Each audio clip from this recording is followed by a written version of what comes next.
Several open seats.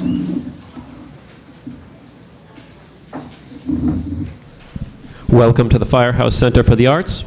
Before we begin, please note the locations of emergency exits to your left and in the back of the theater.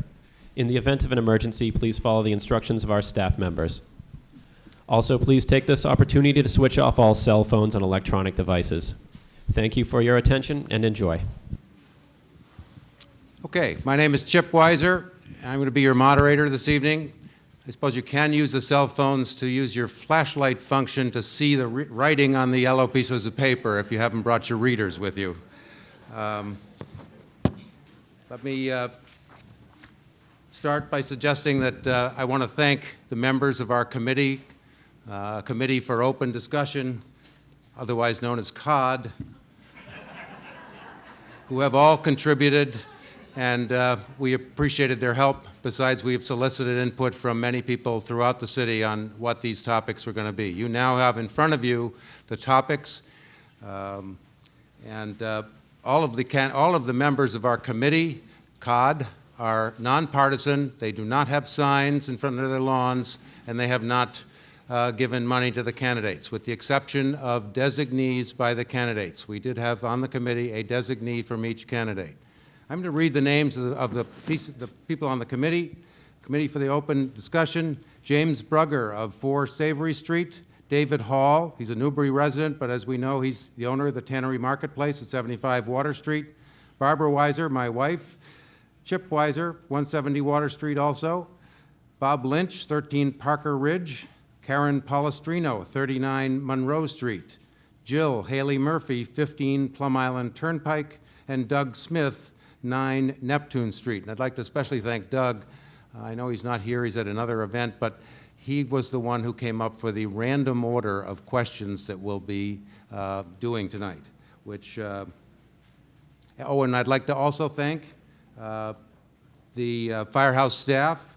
You just heard James, he's the technical director here. Port Media is here.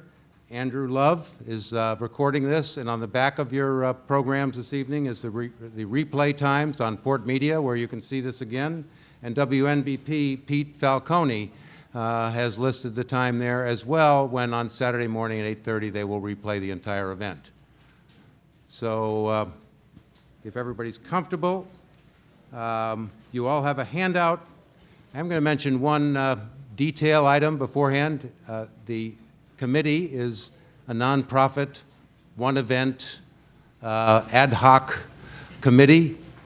We go out of business at 8:30 or 8 o'clock tonight, and we did have some minor expenses. There are expenses for the technician and crew here. Firehouse has donated the time, and we had some copying expenses. So on your way out, there will be little baskets for donations, and they can be small or large. But our expenses are probably $200 or less, so you take it from there. Format and warnings is what my next topic here. There are 6 basic topics. They're familiar topics to everybody. You've probably read them. This is a unique forum in the sense that this is really not a debate. There is no opportunity for audience questions, no opportunity for the candidates to ask each other questions. This is really a presentation of their platform in as much detail as they can fit into the time allotted. We also do want to thank our 2 timers, Deb Andrews in the front and Susan Hearn, who will be giving the candidates a countdown on 3 minutes for each of the responses. By the way, Doug Smith assured me that everybody will have an opportunity to answer every question first, second, and third. So despite the fact that they're in random order, everyone will have equal opportunity here. And we just had a random drawing for who will be the first candidate to speak, and that will be Dick Sullivan. Second to speak will be Donna, and third to answer a question will be Greg Earls. And we will go in that same order, but they will not get the same question each time. So it's a little tough on them too, because they don't know what question they're getting when they go up to the stand. Let's see. First round through, I will read the topics and the subtopics. From there on, I will just say the topic number and the title, because I don't need to spend your time on me reading those topics. We've had our random drawings. We had a random drawing also for who gets to speak or to give their final comments at the end, first, second, and third. So from there, I'm going to go to reading brief bios.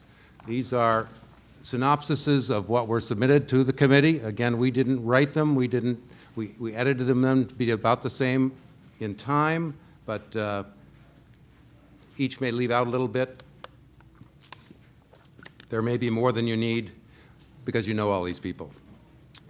I'm going to do them in alphabetical order, again, to be as fair as we possibly can. Greg Earls. City Councilor Greg Earls has lived in Newburyport since 1997 and is married to Nancy Edom Earls, the project director of Newburyport Learning Enrichment Center at Kelleher Park. They have 2 sons, Luke and Elias. Greg is employed as Director of Construction by the Lawrence Family Development Fund Youth Build Program. In addition, he is sole proprietor of Milk Street Builders, and a local residential remodeling company. Greg began serving as a Newburyport volunteer and over the years has been a member of the Newburyport Skate Park Committee, the Mayor's Downtown Parking Task Force, the Brown School and the Knock Middle School PTOs, and has coached several local destination imagination teams to multiple world finals. As an elected official, Greg has served 12 consecutive years as Ward 2 City Councilor. As a City Councilor, he has chaired or been member of the Joint Education Committee of the City Council for 8 years, working closely with the School Committee, and has served as and chaired the Licenses and Permits Committee, working with downtown businesses and owners in local neighborhoods.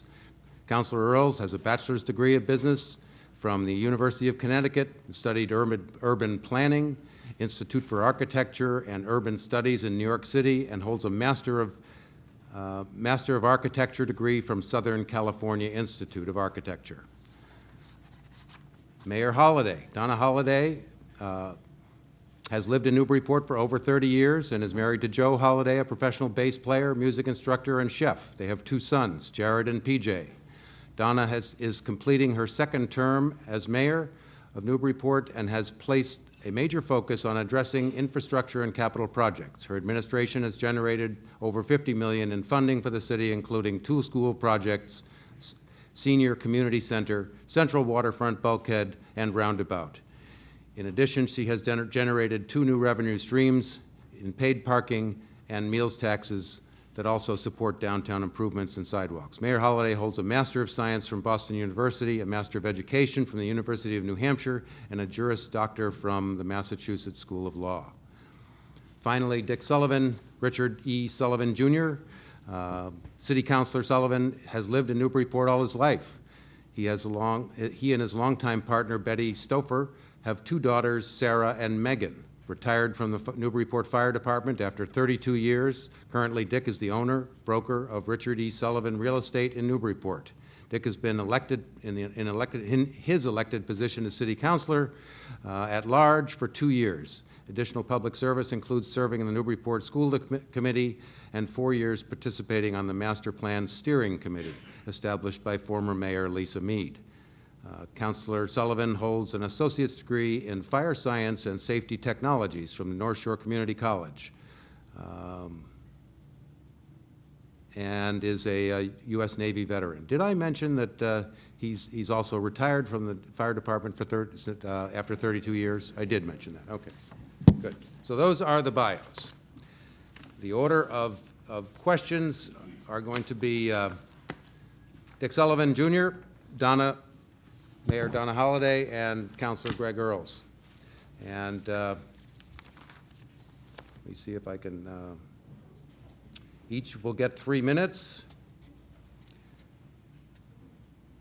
Random drawing has happened. We've got all that covered. We've got the bios covered.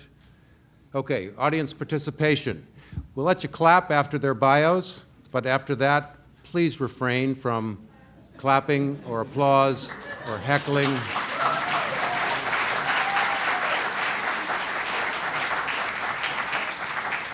Until the final comments, which you can clap all you want. but I'm going home to the Patriots game.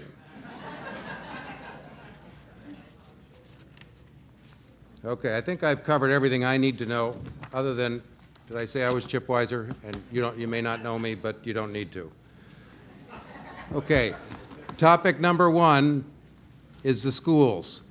And, well, why don't I do it this way? I'm going to ask Dick the question, and I'll give it, each time I do the first 6 questions, you'll hear the whole question from me, and then we'll go there. Dick, you're up first, and you're taking question number 5, which is planning. Planning priorities, new project on the MBTA project, working with New England Development Properties, organizational changes planned, funding and grants for upcoming project, energy conservation, recycling, and renewable energy initiatives, and whatever else you can cover in 3 minutes. Great. Before we start, there's a couple of housekeeping issues that we agreed we got to take care of. One of them is that my partner, Penny, that's her name, not Betsy. I'm going to get home and she's going to want to know who the other one is. My fault, Penny. So I'm saving my life now. And the 3 of us agreed that I would stand up here on behalf of the 3 of us and thank Port Media, WNBP, the Newburyport Daily News, and the Committee for Open Debate, and did I leave anybody out, for having this. The 3 of us believe that this is very important to do before the primary. And the Firehouse, yes, for hosting this. Yeah, thank you. Okay, so you've got question number 5. City planning is huge, and it's a very important aspect of managing the city. If you look around the downtown, back in the 70s and 60s and 70s, we undertook a huge renovation project of the downtown. Part of the reason that was successful was because we had a good planning and development office at City Hall, and we had the Newburyport Redevelopment Authority all working as a team, along with the mayor's office and the city council. That's what's needed for good city planning. But at the same point, I believe that some of the city planning needs to encompass preserving what was done in the downtown over the last 40, 50 years, and putting some restrictions on those properties to preserve what we did do. City planning also goes into building of public infrastructure, like your schools, fire department, police department. Those are pretty much all set. The goals that I set for planning will be to enhance a lot of the city parks, and it might sound funny to the planners, but we definitely have to come up with a citywide plan for streets and sidewalks. It's just so important that the sidewalks and the streets get taken care of at this particular point. We've had all of these other building projects that have taken place that were needed, and a lot of it ended up pushing the sidewalks and street issues to the curb a little bit, if you will. And we need to bring that back to the forefront, and I hope that answers your questions. That's good. Thank you. I'm not going to comment on whether or not they've answered all of the elements of the questions. It is up to the candidates to decide which elements they want to address. So I'm not going to be making any comments on that, and I'm not going to try to correct them. The only time I will correct or comment on something is if we have attacks on someone else's record. This is not about rebuttals or attacks. This is about a presentation of your platform. So, Donna, you're next. Question number 2, taxes and fees. How a mayor manages property taxes, capital project plans over the next 4 to 8 years. And might I add, this is our first 4-year mayoral election under the new charter, which I was very involved in, and future overrides and debt exclusions expected, labor contract implications, and off-budget departments. What control does the mayor have over water and sewer rates? What about the maintenance and capacity issues involving those departments, and fee structures at the Harbor Commission, waterfront, so forth? So take it from there, Mayor. Thank you, Chip. Taxes. Property taxes are a major source of revenue that fund much of our city services, including our schools. Our property taxes are in median average of all the Essex County communities. One of the goals of our administration has been trying to ensure that our property taxes are stable. We've reduced last year our reliance on property taxes by $400,000. We raised valuation of of our property in Newburyport is based on 2.5% is the highest you can raise taxes, which is based on valuation of the entire property, business, and residential in the city. Last year, we raised it for the first time in at least the past decade to only 1.75%. In addition, we have a debt exclusion that the voters came through big time to support 2 new school projects in the senior community center. The debt exclusion vote increases your taxes for the average homeowner in Newburyport is roughly about $450,000, so it's about $350 extra for the next 20 years. So it's really important that you manage the city finances well. We looked at our existing debt and refinanced our debt over the last 20 years. This is the debt we have currently on the high school, the library, and the police station. And by refinancing that debt at a really good time in December, we were able to save $650,000 over the life of that note. We have a very strong finance team that works aggressively to address all of the finances in our city. In addition, we've put together a very solid budget over the last 2 years. We've been able to create an operating budget for the first time without using revenues in many, many years in the city. So this was a very important piece. We also received the prestigious Government Finance Officer Association's award, which usually takes about 3 years to achieve that status. We received it in 1 and have reapplied this year. There's only 12. It's is an organization that evaluates budgets in Canada and North America, and in Massachusetts there's only 12 communities that have received this award. We've put together a workable capital plan that we've already tackled many items on it, and that will continue to be addressed on an annual basis. And in terms of future overrides or debt exclusions, I don't see the need at this point for us to put any more burden on the taxpayers. I think that the fact that they stepped up in a very big way to support the school projects in the senior community center was very important. We also, in order to protect and help seniors who, we have really expanded our senior work program, and this year, for the first time, had 46 seniors who were working in the tax incentive program, where they can work off $1,000 a year off their property taxes. Thank you. Greg, question number 3. Historic preservation. Is protection of the historic character of our city a priority? Will you revive efforts to seek agreement on some neighborhood historic districts, changes to demolition delay or ordinances, and whatever else you'd like to throw in there? Thank you. Historic preservation. This past year, the City Council had voted down the large LHD that divided the city. And I, for one, would have liked to have seen a citywide referendum, but the Commonwealth doesn't allow that. So I think it was a very narrow picture of where the community truly stood. But that said, I can't see going through another LHD. It did divide the community, it was expensive, and it was long. What I do see happening is that we take the existing Fruit Street Historic District and build upon it. Adjacent community, adjacent neighborhoods, adjacent streets may opt in, and through the City Council can be given that designation. I want to make it akin to something like seatbelts in the 60s. People were against the seatbelts. They thought added cost, I lost my rights. But I think if done incrementally, in 20 and 30 years, it may take that long, it will be an obvious part of our community. I would hope it would take a shorter amount of time, but I understand it's divisive.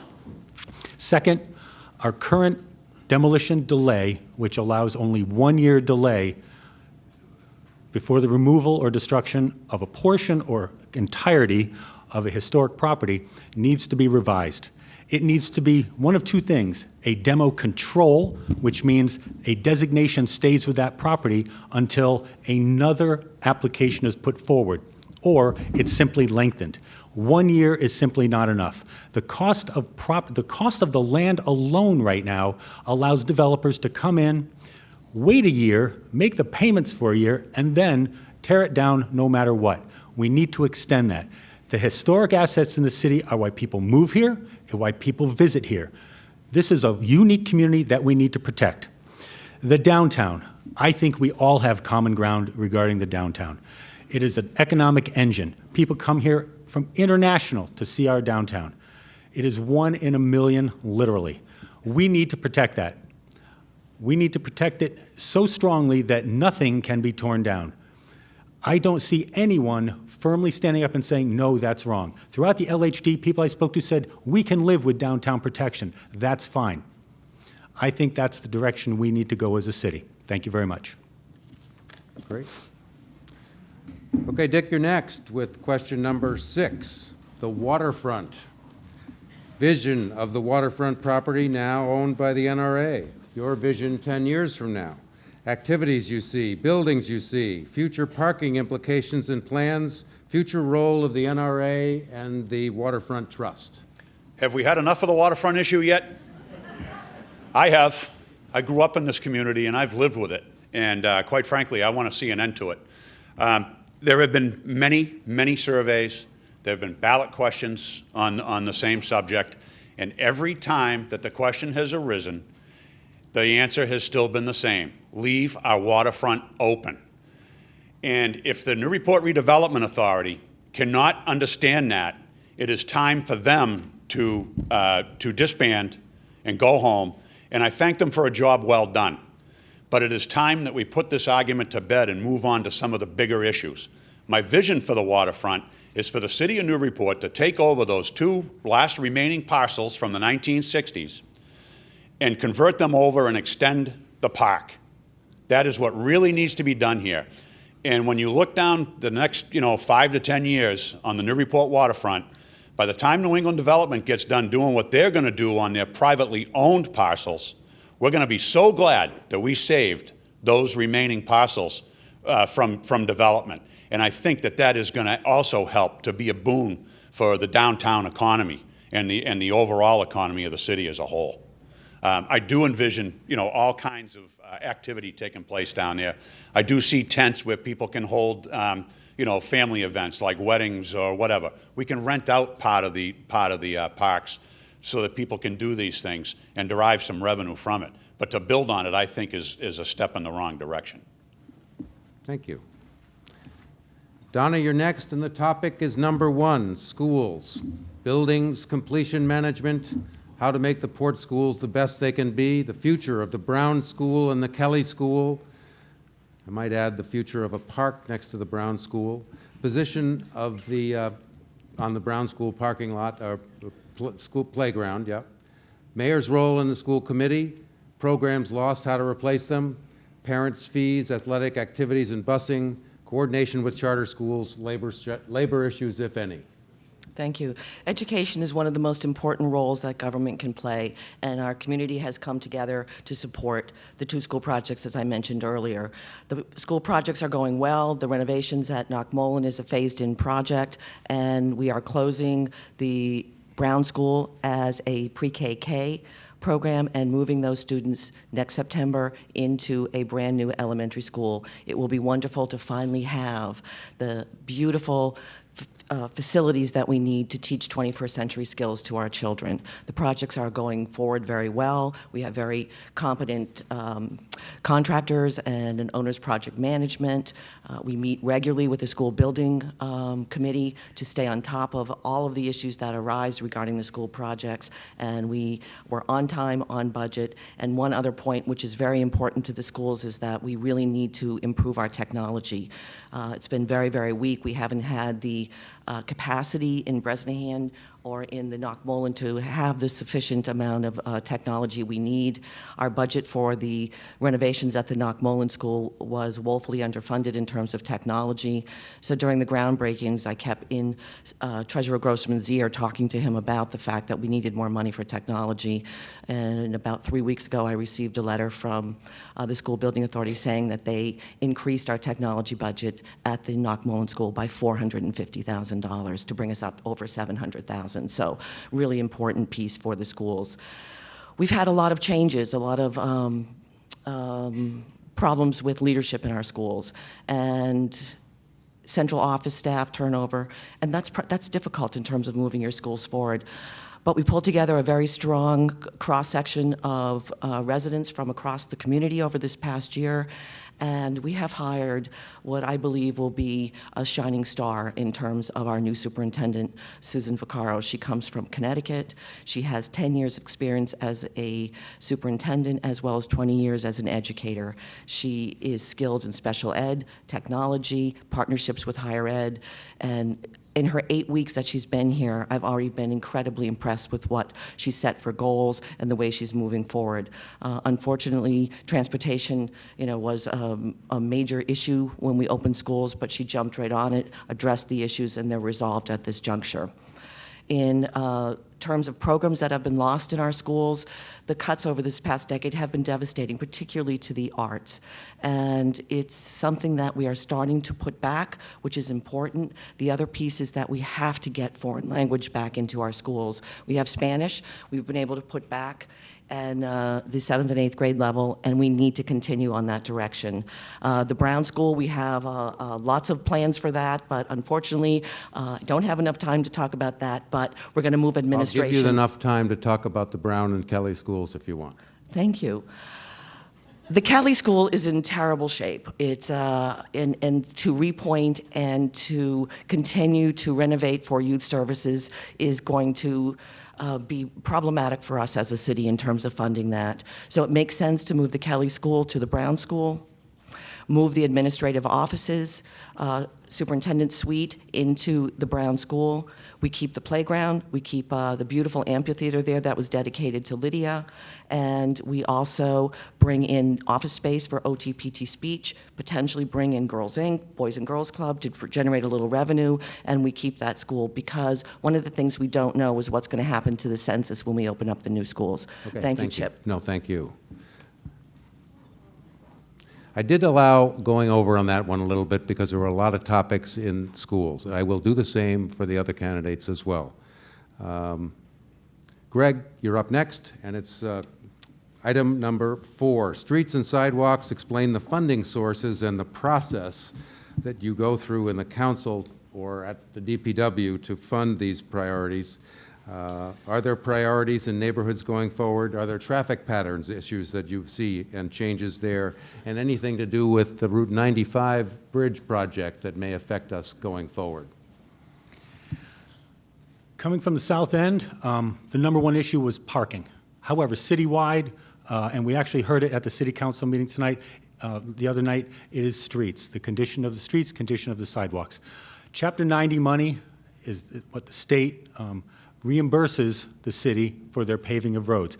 This year, I believe, we received $380,000. Another $150,000 of that is pending, versus, given the debate on a transportation bill.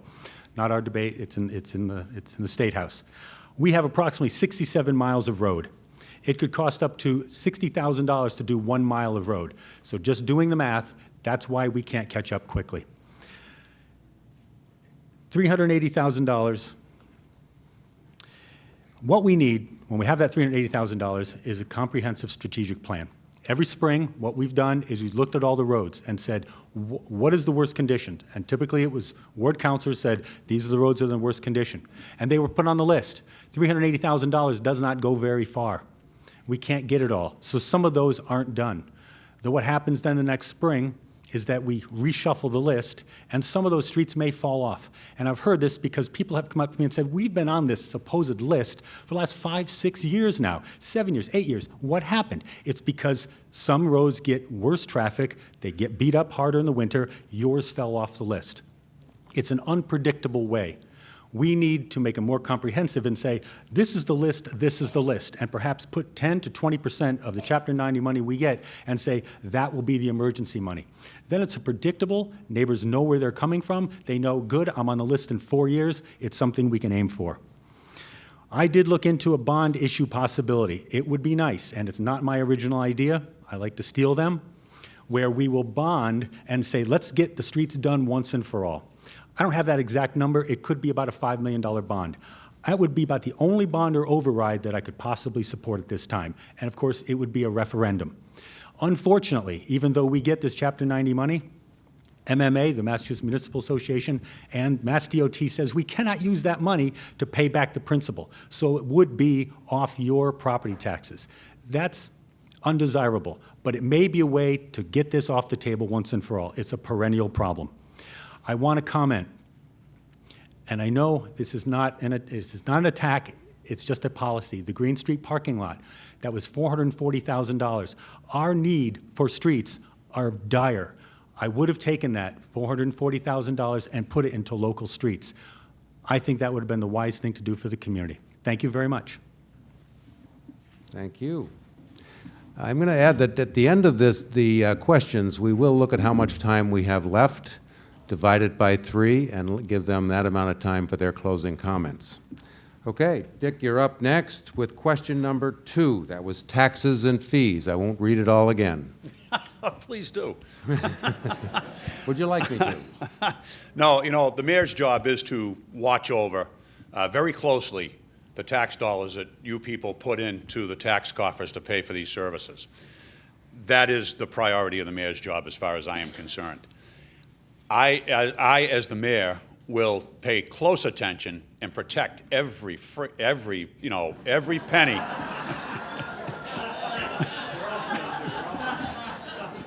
You know what I mean. I will look at every opportunity to save taxpayers' dollars, okay? I know that we went out on a $60,000 search to find a new fire chief. That, to me, is an inappropriate expense from your tax dollars when we had at least 4 individuals out there that could do the job and do the job just as good as anybody else could in that business. We didn't need to spend it. Greg just touched on the $440,000 that was apparently spent repaving that parking lot. That money, Greg is right, that money could have been better spent, but I believe it's for the downtown area. The parking fees money is for the downtown area.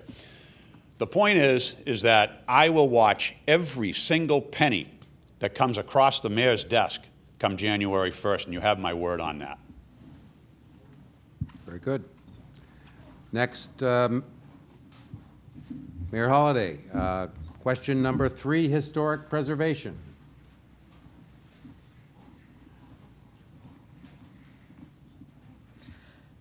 Historic preservation, our city is rich in history and architecture.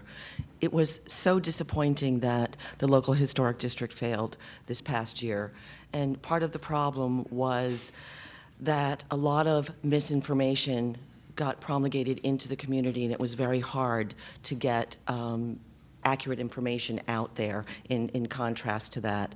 The local historic district had started about 2.5 years before I became mayor, and I had the misimpression that there was widespread support for the local historic district to protect our downtown and the beautiful, unique architecture we have on High Street. It was too big. That was the mistake. And it needs to be more of a volunteer participation in this. I agree that we probably should add to the local historic district on Fruit Street and begin much smaller. Another way that we can do this is through our zoning. Our zoning has not been looked at holistically since 1987, and that's a problem. And we have another question on planning and zoning, so I'll address that a little more detail in a minute. But I think that that's a way we can also look at some of the historic preservation issues is through some modification of our zoning. So I would really like us to go back and take a look at how we can protect downtown. There is a order that is in a subcommittee of the City Council at this point that we should actively and eagerly explore to see if we can protect our downtown. It's really vital and very, very important to our history, and begin to go back and work with some of the historic homes in smaller neighborhoods and see if we could get people to step up and participate. I looked at our final local historic district ordinance that came before the City Council, and I kept referring to it as the LLHD, the Light Local Historic District.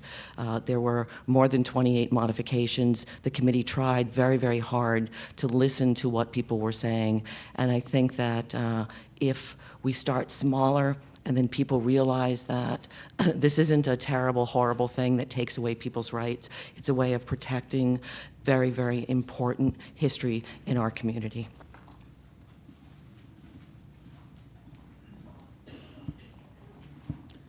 Okay, Greg, you're next. And it will be topic 6, the waterfront.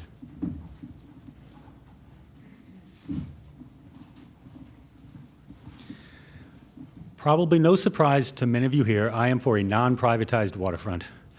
Here's the difference. The NRA, and I have to tell you, personally, I like the NRA as human beings. I like every member. I consider some of them my friends. I hope they feel the same way.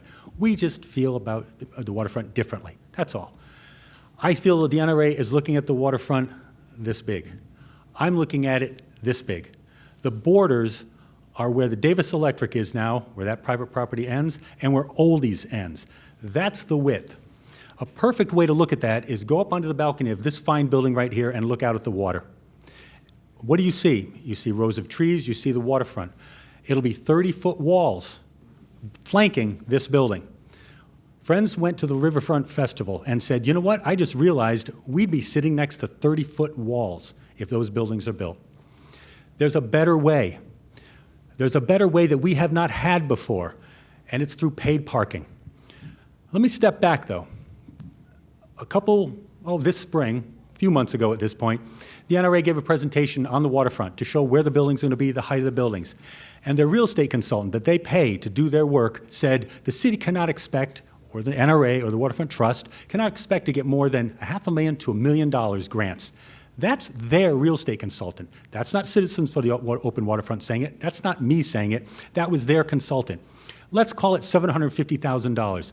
We're over 1/3 of the way there. That's a $2 million park we're talking about. We're not talking about skating rinks yet. We're not talking about building band shells. We're talking about paving the lots, putting paving down on the walkways where we need to, and planting.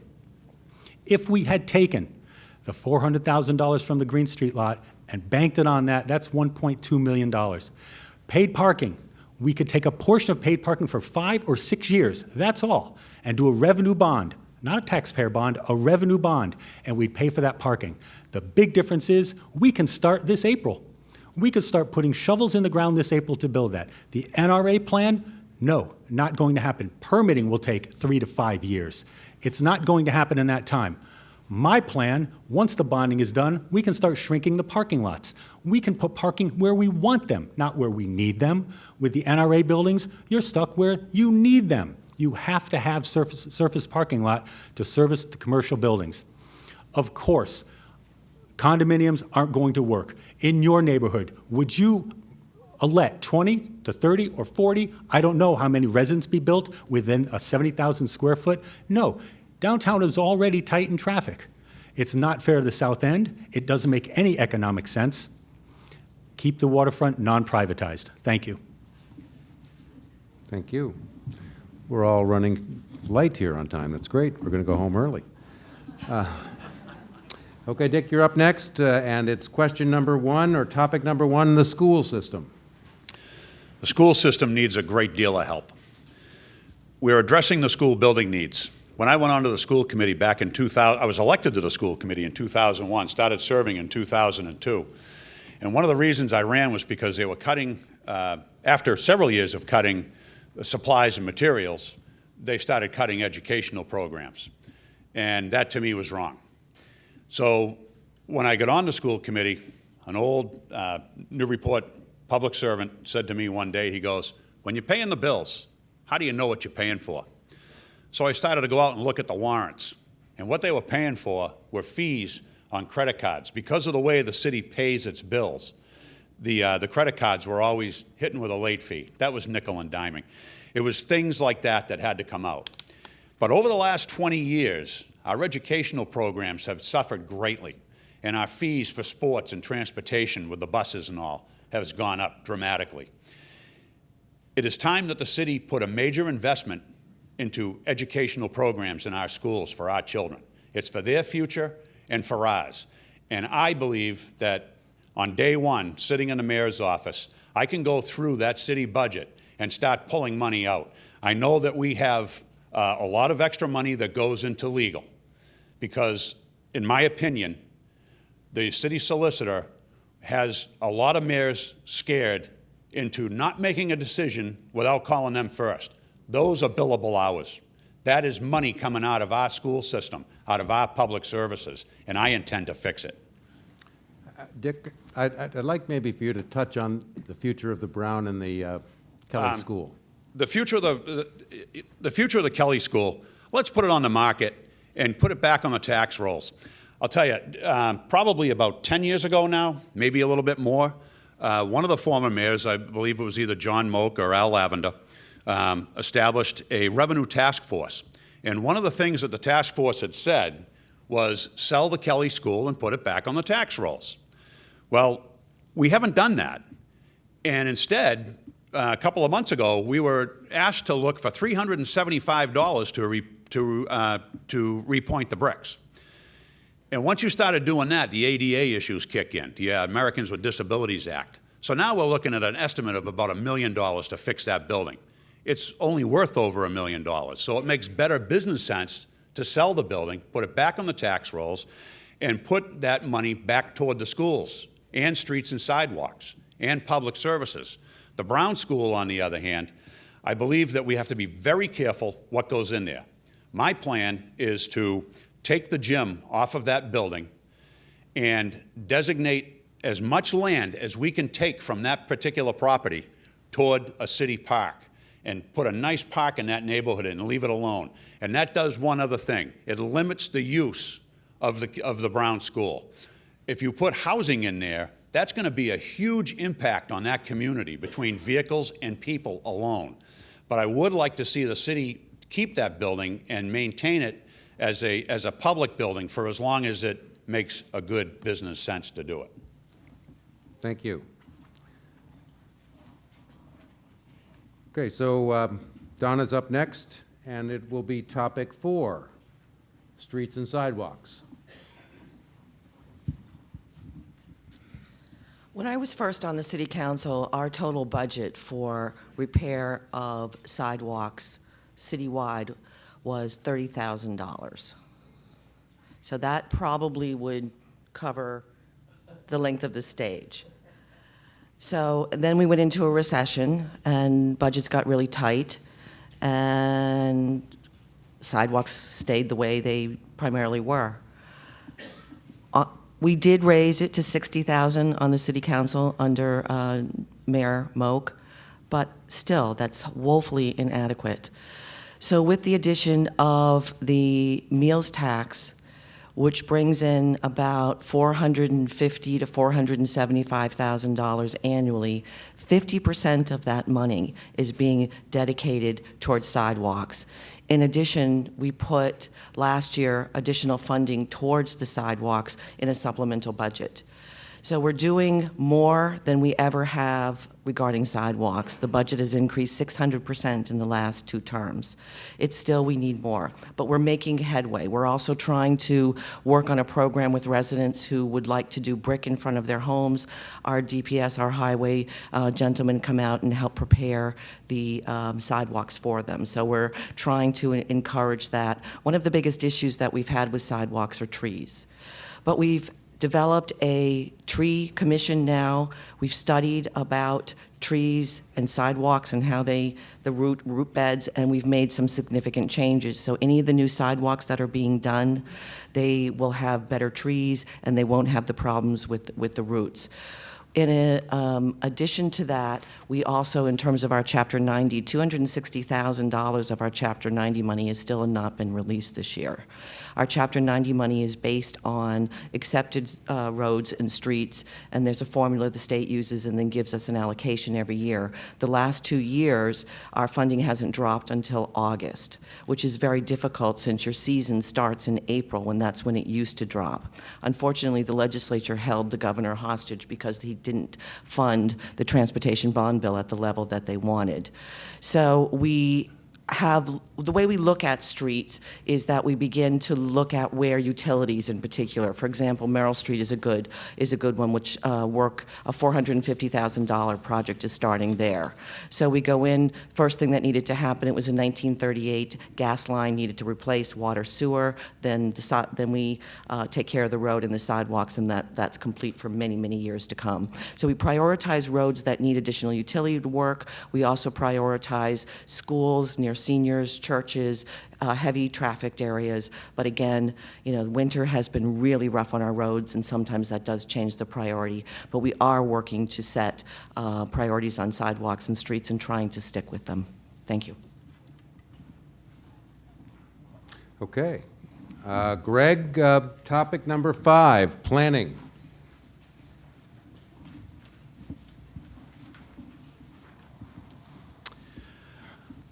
With a professional background in building architecture and urban planning, I think this is where I bring a lot of strength. But before I get into that, I want to say really it's not quite a planning issue. It fits somewhere in between, but the Crow Lane landfill has to be #1 priority in a planning sense. We've been living it for way too long. The residents there are suffering. They're your friends. They're your neighbors. We need to work with the DEP and force the DEP to take charge of their experiment, because that's what that was. That was their experiment. We should not be allowing them now to call the shots.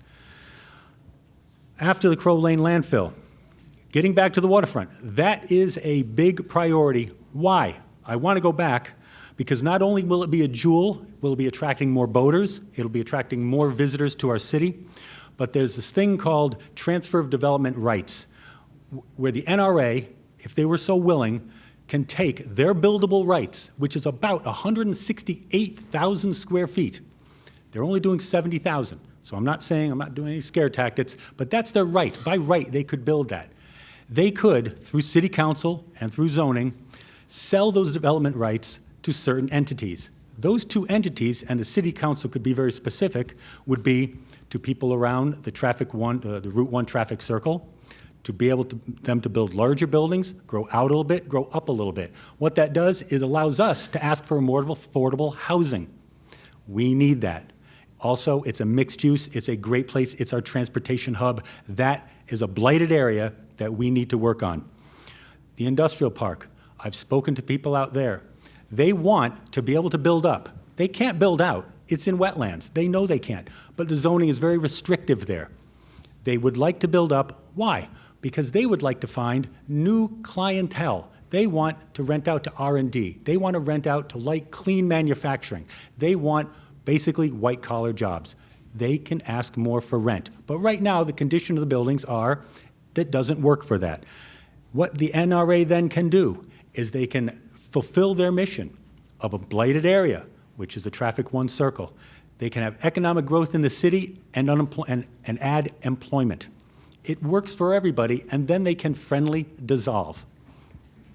We have the opportunity to also work, and I did not mean that facetiously. They're tired. They work very hard. I sincerely mean they are really wonderful people. We have the opportunity to work with New England Development Planning. That's going to help us with the downtown, a parking facility. They need one. We will need to partner with them. That will happen. What that'll allow us to do is take some parking in the coming years off the waterfront, leaving the parking, again, that we want, not that we need. Thank you. Very good. Richard Sullivan, Jr. for topic number 3, historic preservation. Historic preservation is how we got to this point in time today. I can remember as a little kid the stores downtown being open and doing vibrant business. And then almost overnight, come downtown and they're all boarded up and fallen down. And they stayed that way for a number of years until a group of private investors working with the NRA and the city of Newburyport, of which my father was one of them, and my mother, to rehabilitate some of the buildings that were on N Street. And if you could have seen some of those buildings on N Street at the time, it was a huge gamble these people were taking. But it spread out from there. And eventually it covered the entire city. Lime Street, the lower end of Kent Street, these were neighborhoods that we didn't dare to go into as kids. You know, and I'm serious, because the kids in those neighborhoods were pretty tough. And I wasn't. But the point of the story is that historic preservation is how we got here. And that is one of the reasons that after the LHD died, I did not support it. I actually, when I got onto the council, I called for it. It had been going on for 7 years, and it was time to have the discussion. And we did, and it failed. But then Bob Cronin and I, the Ward 3 councilor, Robert Cronin, and I came up to, he actually wrote the bill, I co-sponsored it, but it was to begin a discussion on demo delay and historic preservation. And I am disappointed to say tonight that we have not begun to have that discussion yet because it's still stuck in a committee on the city council. But I want to have that discussion.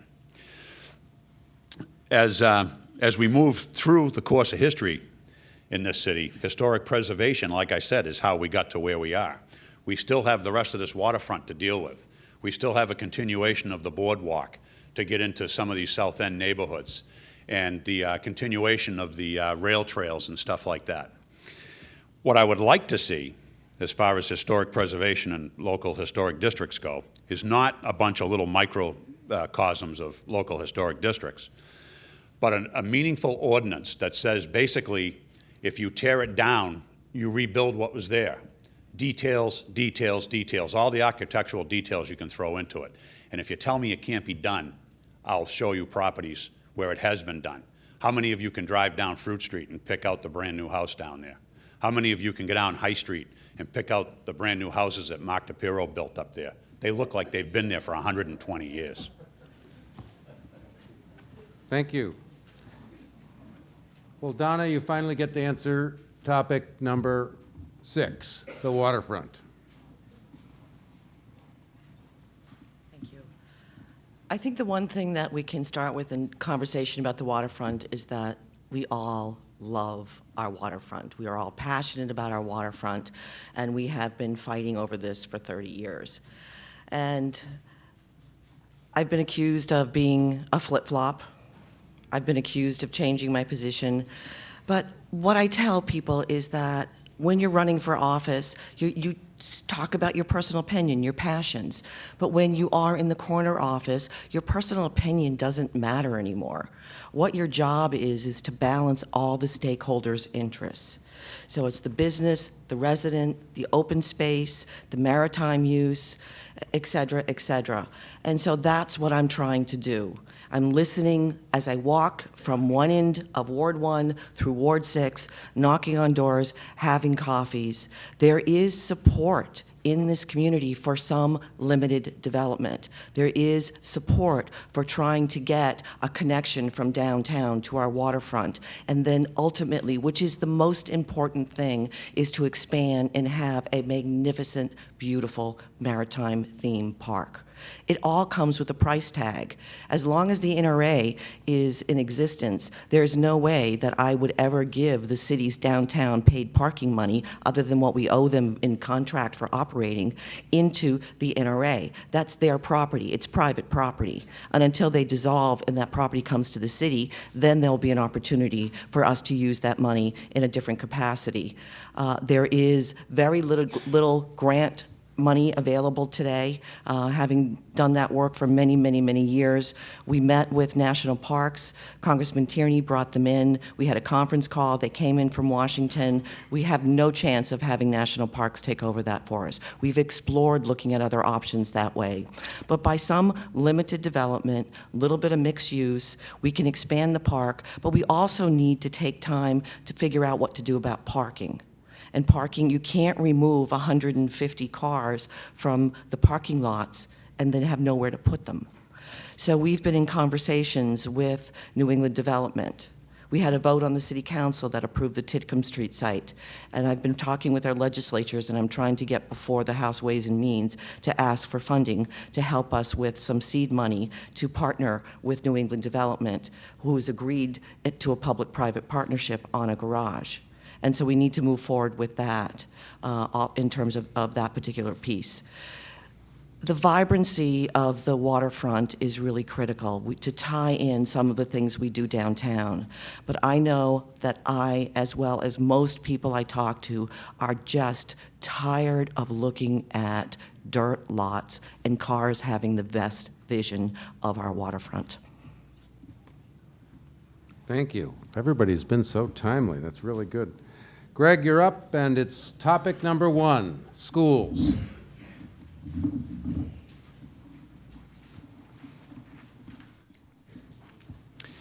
Schools. I want to thank you all, or most of you certainly, for voting for the remodeling and rebuild, new school and the remodeling of the other school, and of course the senior community center. But you know what? When I walk the wards knocking on doors, people say, I didn't vote for that. I'm like, why wouldn't you vote for that? We need it. You know what, Greg? Because we can't afford it. So you know what? Even though I voted for it, it's a fantastic project. If you walk through schools, it had to be done. We need to keep in mind that some people just simply couldn't afford that. And I want you to remember that going forward when we spend more money down the road. That's just a sidebar. This past month, Boston Magazine did their annual report of our schools. 2 years ago, we were 16th in the Commonwealth, not so bad. Then we were 34 last year. This year, we're off the charts. They do top 50. You have to go on the internet and find that we're number 67. That's a precipitous drop. We have lost foreign language. We have lost art. We have lost music and have not been able to put them back in any significant way. We take away one language to put in another. We have had a revolving door of superintendents. We have had 3 superintendents in 4 years. We've had at least 5. Honestly, I've lost count of principals in the last 4 years. Why? I believe there's some management style that has to be resolved. But how do we make the schools better?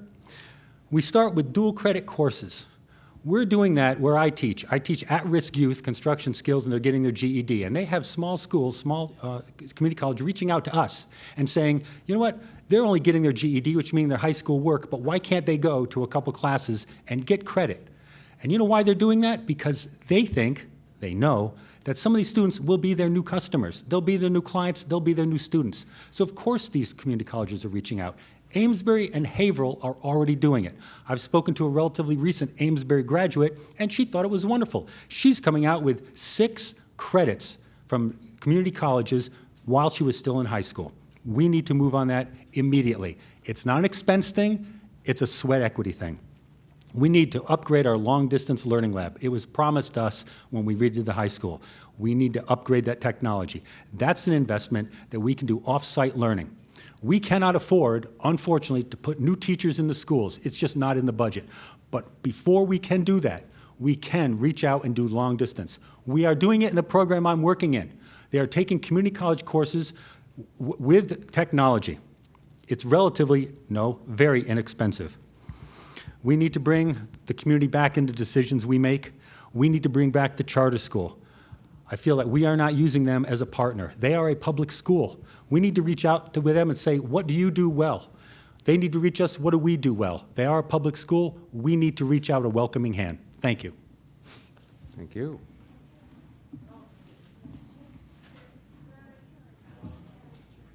Oh, right. I was going to give you the opportunity to talk about the Brown and the Kelly School. Thank you so Thank much. you. The Brown School is near and dear to me. My wife and I literally moved to the South End because of the Brown School. We want our children to go to a neighborhood school. We came in just as that playground, the community playground, was being finished up. I got to perhaps shovel a bit of the mulch.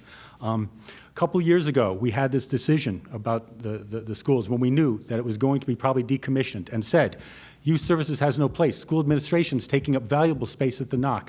Why can't we put those there? That could have been planned a couple years ago. But moving forward, let's move forward and do it. I also support perhaps having artist residents upstairs on the 3rd floor, or mixed use somehow. It's complex. I get it, because when you have children at the youth services and you have other services going on, you need to protect that. I understand. We should keep the gym. Why should we keep the gym? It's a revenue. We can rent that out. If it's youth services, they can have programs within that gym.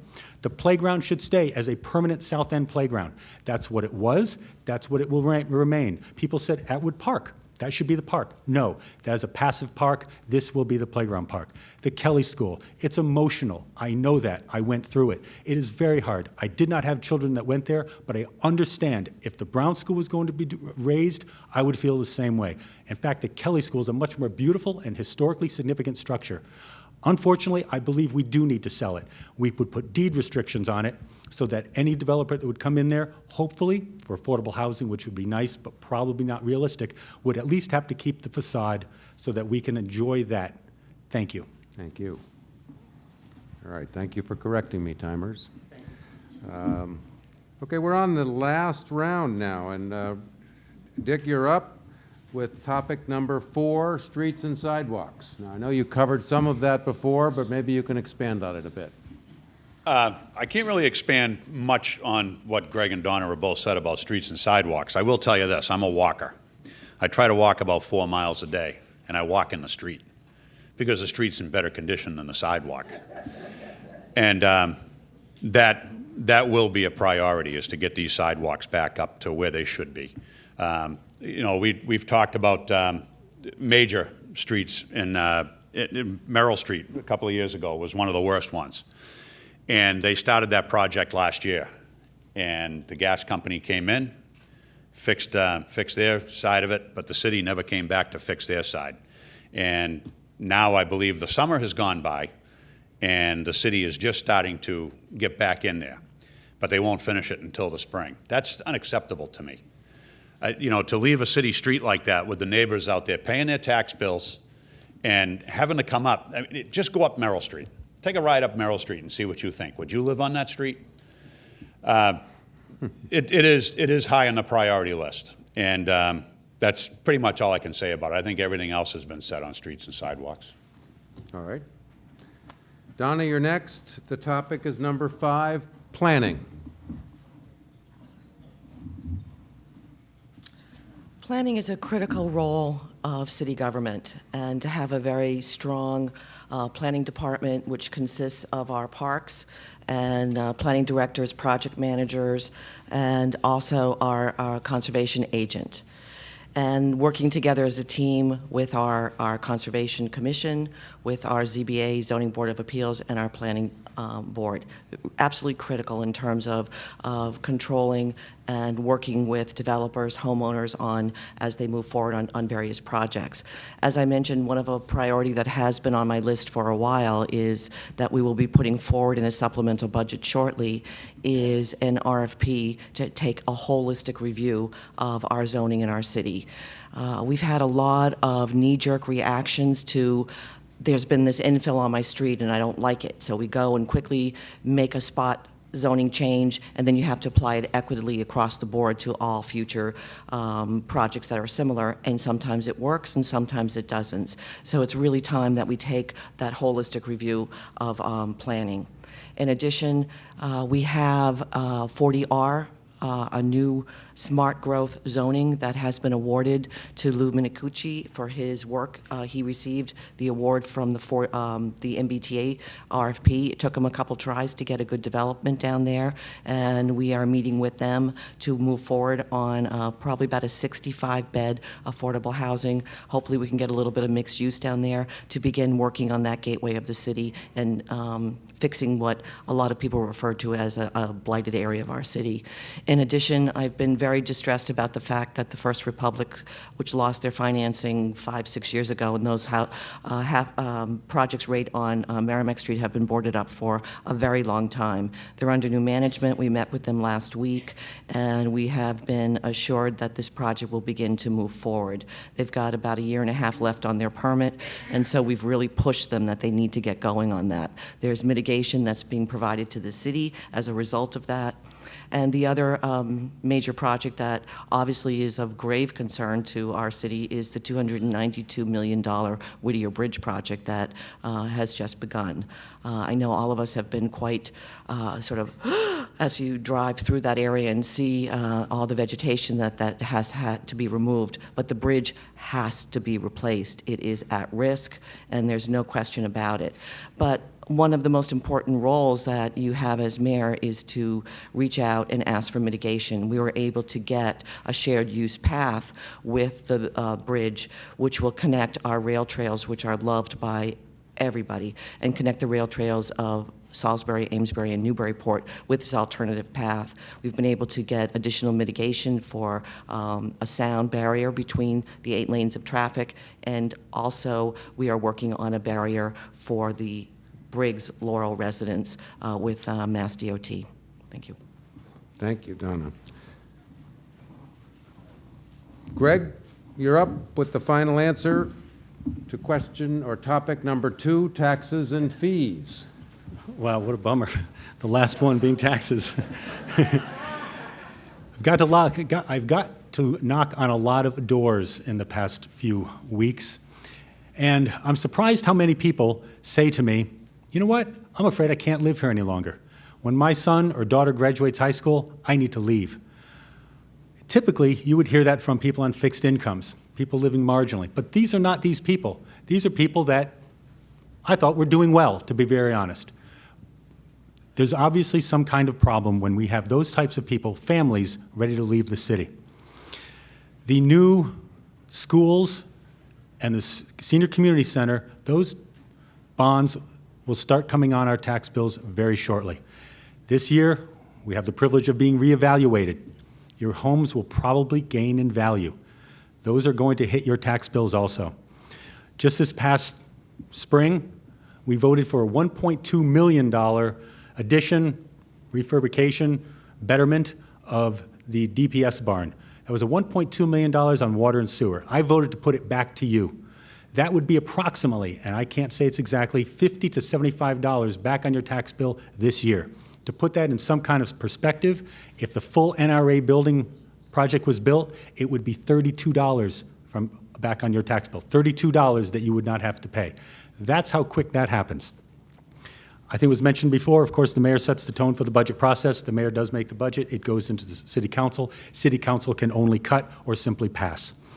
What I look to do is that we hear a lot about affordable housing. We want to hit a 10% affordable housing goal. I would like to make every house affordable.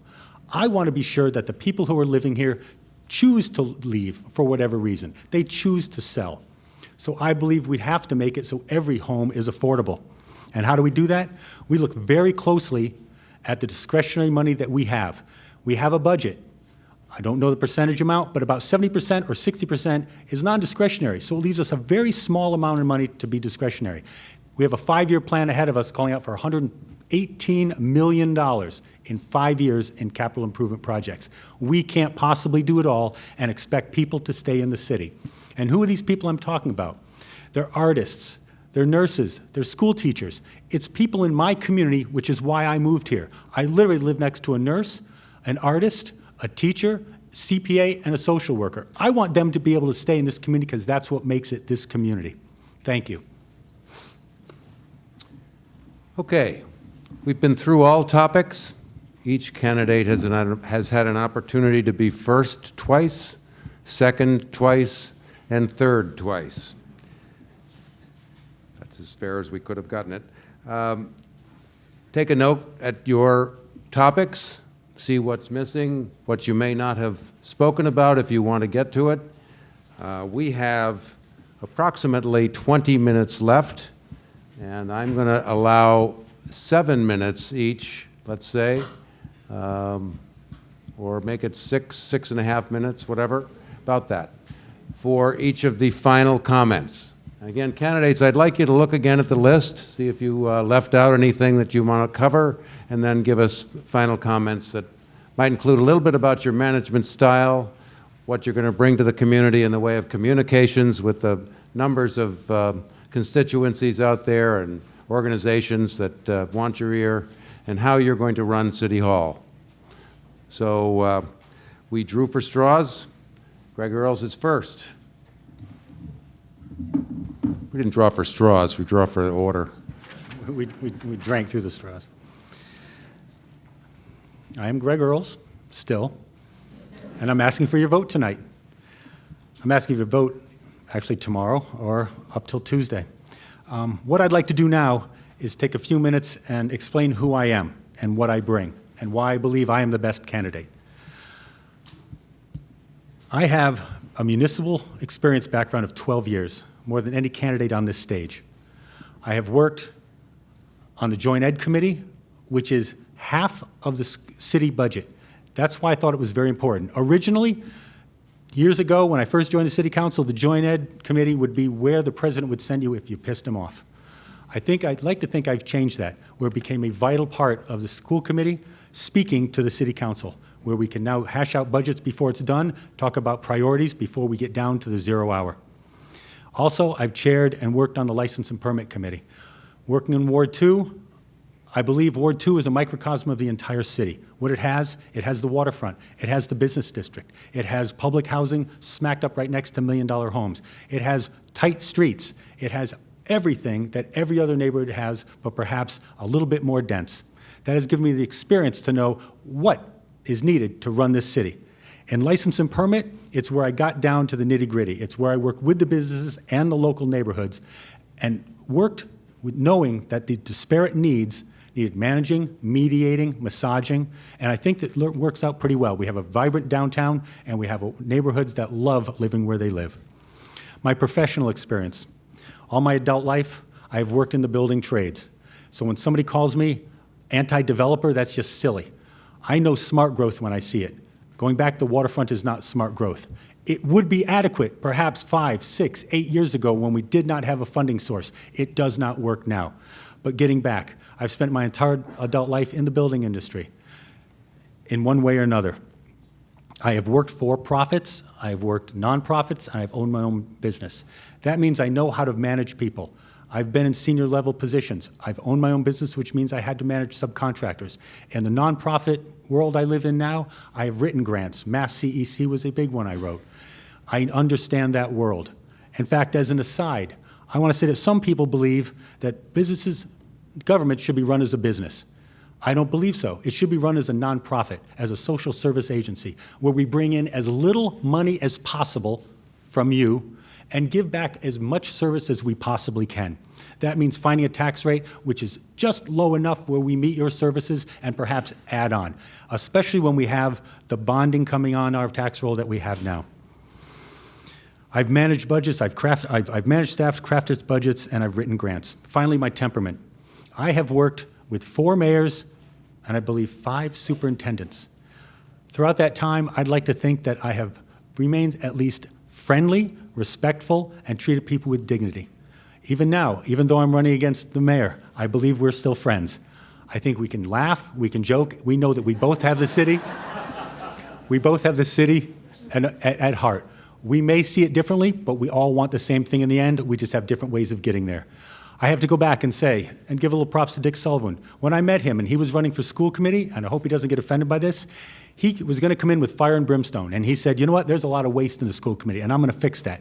And you know that next conversation, about 6 months I had with him, he said, wow, the schools are really struggling through. They're doing a great job. And I have to tell him, that was a fantastic thing. I really respected Dick for being able to say, I may have been wrong, I may have misjudged it, I learned the facts. And that's what it takes to get in here and learn the facts. Finally, this is the only job I want. I love the work I do now for Youth Build, working with youth, but this is really the job I want.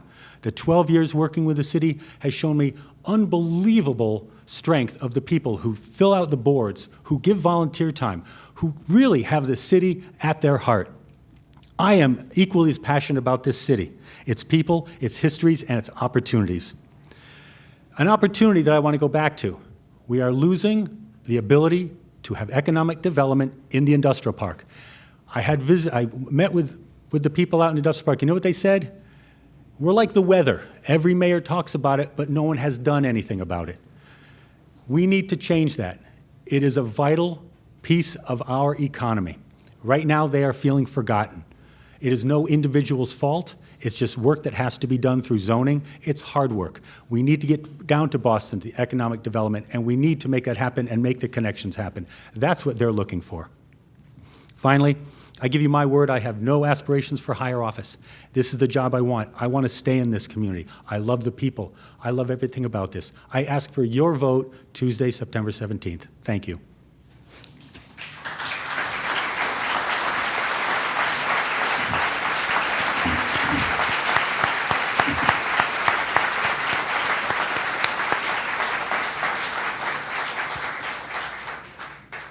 Councilor Sullivan.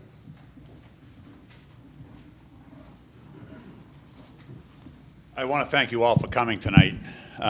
You know, I didn't think this was going to happen.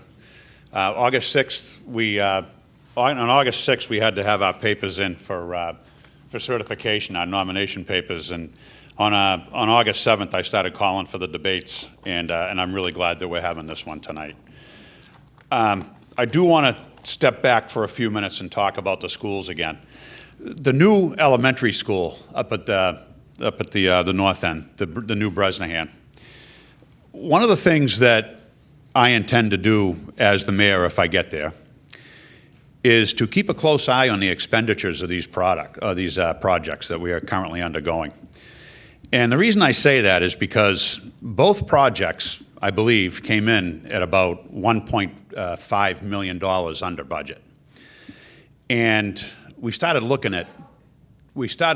back at of putting back in ads like technology increases and stuff like this. But the one that bothers me the most is a $625,000 line item to put in a certain type of flooring that I keep hearing the kids are gonna love. When I went to school, we didn't have these nice floors. What I've heard they want to do is put in a nice floor that, you know, you walk into the lobby and you're going to be looking at a clipper ship embedded in the floor. And the kids are going to love it.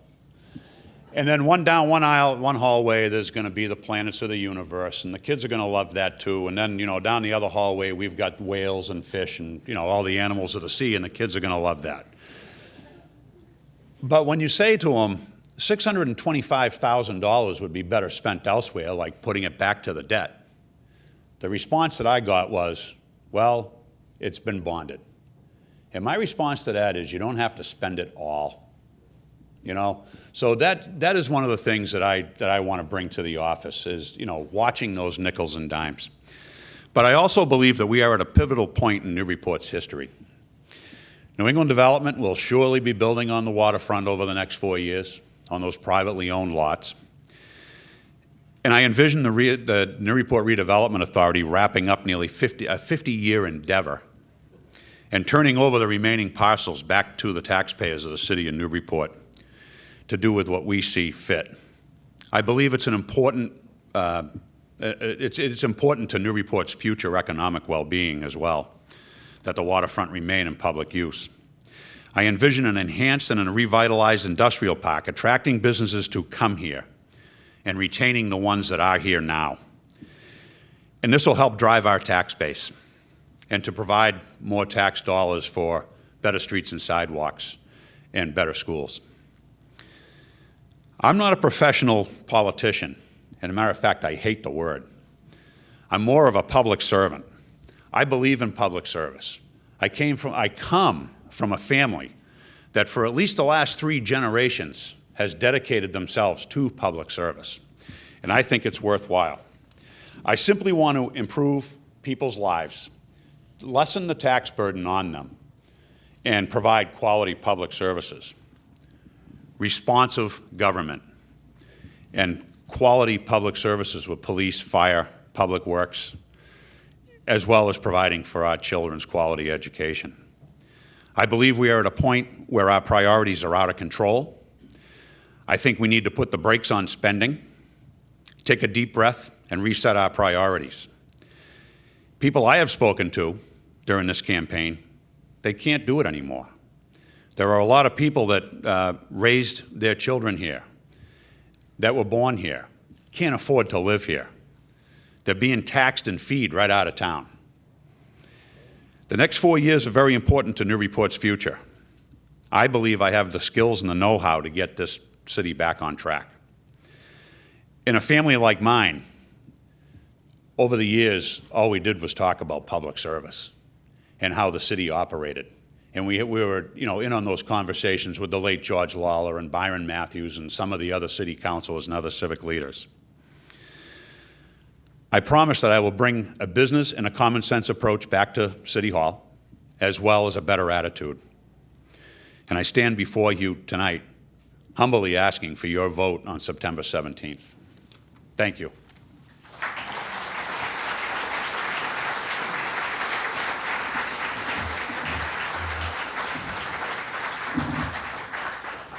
Mayor Holliday draws the last word. Thank you.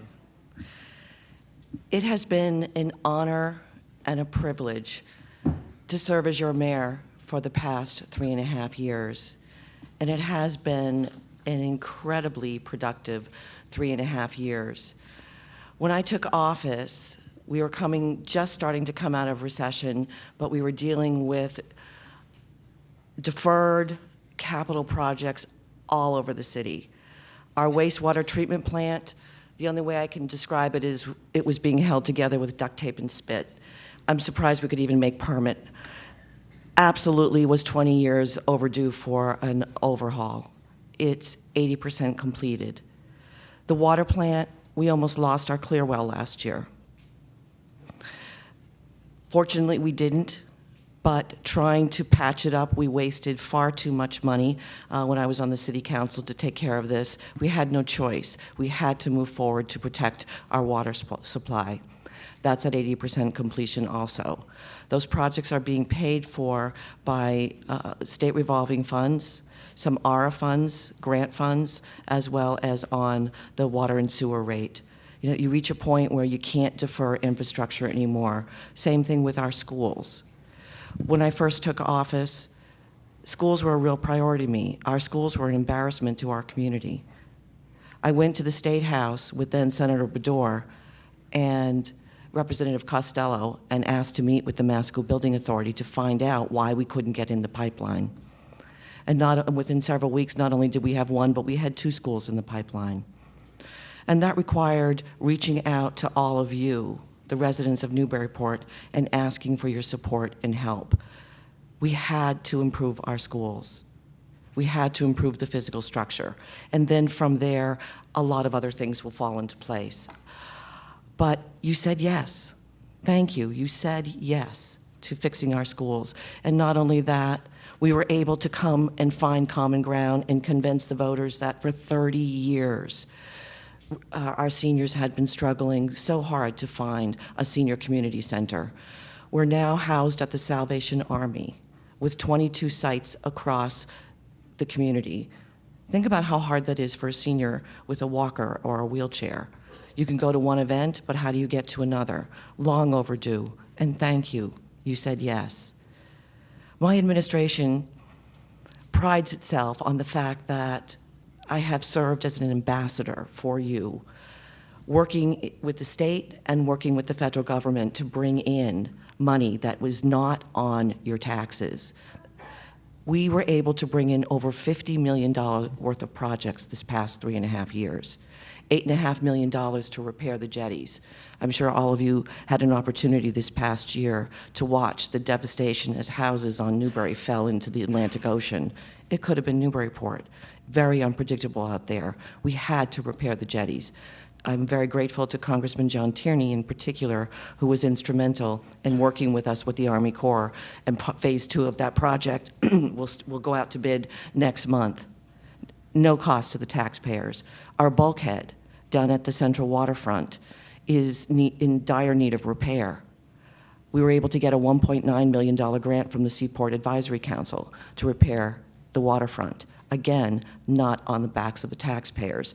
We had a little bit of a budget gap in terms of completed phase 1, but we're there. We were able to cover that gap, and that project will go out to bid. The roundabout, something that our Ward 6 Council President has been advocating for 10 years to try and get that done. $1 million grant, small bottleneck bill from Mass DOT. Again, not on the backs of the taxpayer. A project that is really needed for the city, one of the most dangerous intersections. I'm sorry that I couldn't get the money while the Hines Bridge was down. I tried. In fact, at the time, Secretary Mullen, every time he saw me, was like, enough about the roundabout, Mayor.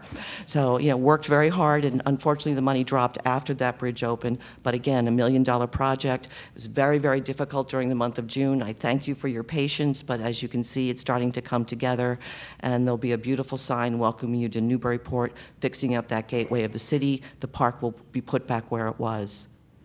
Our parks, when I first was on the city council, we have 19 parks. We had a budget of $3,000 to take care of our parks. How do you take care of parks with $3,000? You can't. So slowly over time, we now have a 25-hour parks coordinator. Lisi Reed does a phenomenal job in terms of working with a broad range of volunteers to take care of our parks. we've increased that budget 226%. Parks are vital to our community. The open space, the passive recreation, or other means that people want to do amongst our parks. Really important. Another area that also is very critical to our city, we became a green community. Molly Ettenborough, who is our sustainability coordinator, has done an amazing job moving our city forward in this area, bringing in tremendous amount of grants and support into our community. So despite the fact that you hear all this about spending, we had a whole long list of projects that needed to be taken care of.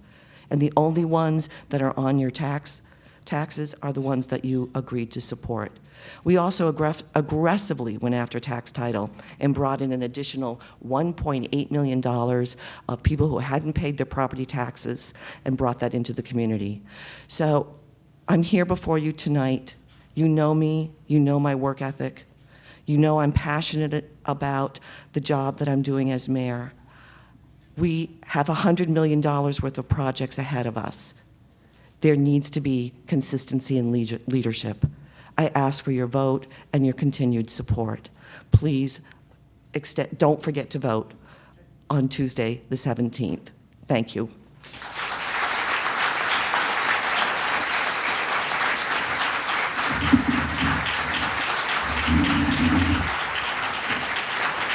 I think the candidates did a wonderful job. I hope they covered as much as you hoped they would. I think you did a wonderful job by not interrupting them, and I hope you got what you wanted out of the evening. Remember, this is the first time you're voting, first time in the city's history you will be voting for a 4-year mayor. And this is an important decision, and we look forward to you getting out to vote and getting your neighbors out to vote. Let's get this a target of 50 to 60% voting out there.